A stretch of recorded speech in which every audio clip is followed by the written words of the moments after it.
ఈ క్రింది వానిలో కొఠారి కమిషన్ సూచించని విద్యా లక్ష్యం.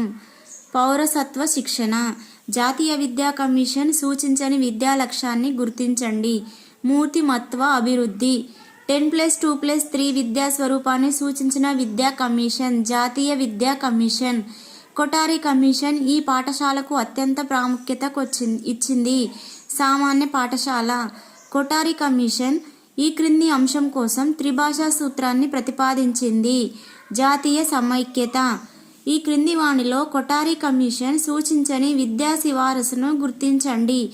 జాతీయ బడ్జెట్లో విద్యకు 4% నిధులు కేటాయించాలి అనేది సూచించలేదు.